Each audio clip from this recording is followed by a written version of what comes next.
Hero of the rails. It was summer on Sodor. The sky was bright blue, the fields were full of flowers, and the birds sang sweetly as Thomas filled up with water.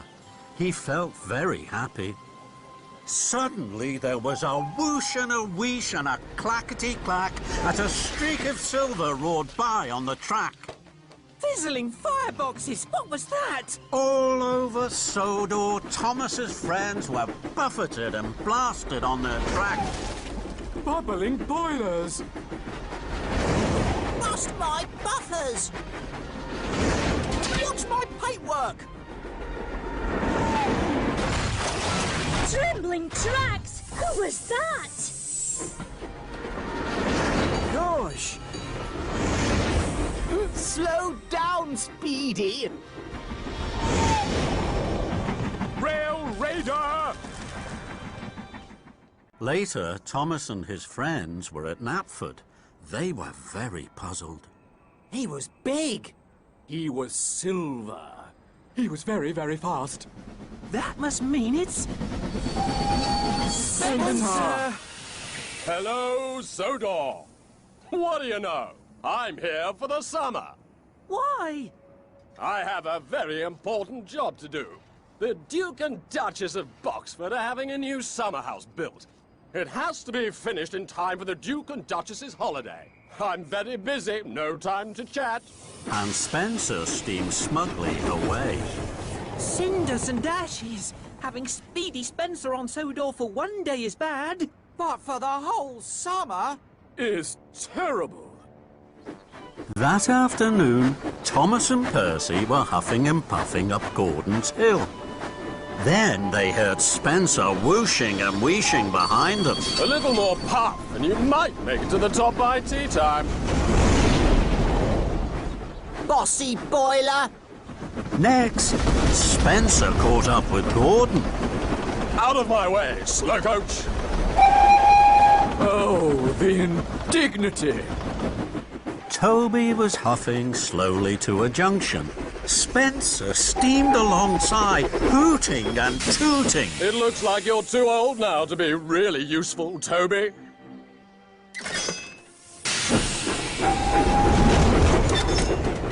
Toby gasped. He was upset. He missed his green light. Edward and James were chuffing cheerfully along. Spencer slowed. Dear, oh dear, it takes 2 old engines to pull 1 truck, does it? I'm pulling 5. And Spencer thundered away. James was so cross he couldn't puff at all. That night, the engines could only talk about Spencer. He told Toby he was too old. He's taken over my express line. He'll never have a shiny coat like mine. He'll never have manners. Spencer's scary. The next day, Thomas was at Brendam Docks. He had a heavy flatbed of machinery to collect. Spencer was there. He was being coupled up to 5 flatbeds of building materials. Dear, oh dear, Thomas. It's just as well the Duke and Duchess don't have a tiny toy tank engine like you. The summer house would never be finished. What do you mean? I mean, Thomas, you just can't pull heavy loads. Thomas was upset, and so were the other engines. This time, Spencer had gone too far. Yes, I can. I can pull just as heavy loads as you. Yes, he can. Even heavier. Thomas is not a toy. He's a really useful engine. And he's very strong. The Sodor engines didn't scare Spencer. An idea had bubbled in his boiler. Very well, Thomas. Meet me tomorrow at dawn at the shunting yards. We will have a contest of strength. We will each pull a heavy load and we'll see who can pull it for longer and for further. Spencer slid slyly out of the docks. Suddenly, Thomas felt very worried. Bust my buffers. I can't do this. Spencer will win a contest of strength. The other engines saw that their friend was worried. You're the #1 engine on Sodor, and you'll show Spencer that Sodor engines are more special than he is. I know that because you're my best friend. Thomas looked at his best friend, Percy. Percy believed in him. I will meet Spencer at dawn, and I will win. Early the next morning, in the cold light of dawn, Thomas and his friends waited for Spencer. They could see a streak of silver engine puffing towards them. It was Spencer. Thomas felt worried. I can't do this, Percy. Yes, you can, Thomas. You always tell us we can do whatever we want to. So can you. The tracks were cleared for Spencer and Thomas, and both engines were coupled up to their heavy loads. Edward puffed forward. You will each take different tracks round the island. You may only stop for coal and water. Then Edward whistled long and hard. The contest had begun. Spencer and Thomas pumped their pistons. Thomas puffed off with a heave and a huff. I can do it. I'll puff for longer. I'll show Spencer I really am stronger. Spencer smiled as he slid away. I'll show Thomas who's strong and who's weak. He'll puff home with a squeak and a creak. The other engines watched and worried. Then they blew their whistles long and strong. Good luck, Thomas! Thomas and Spencer puffed round the island. They clickety-clacked along the tracks. They whooshed through woods.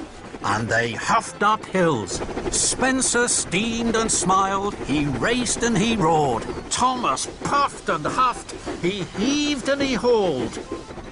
Silly little engine. When will he learn? You can do whatever you want to, and I want to win. Thomas was huffing up a steep slope. He was puffing and panting, and his axles ached.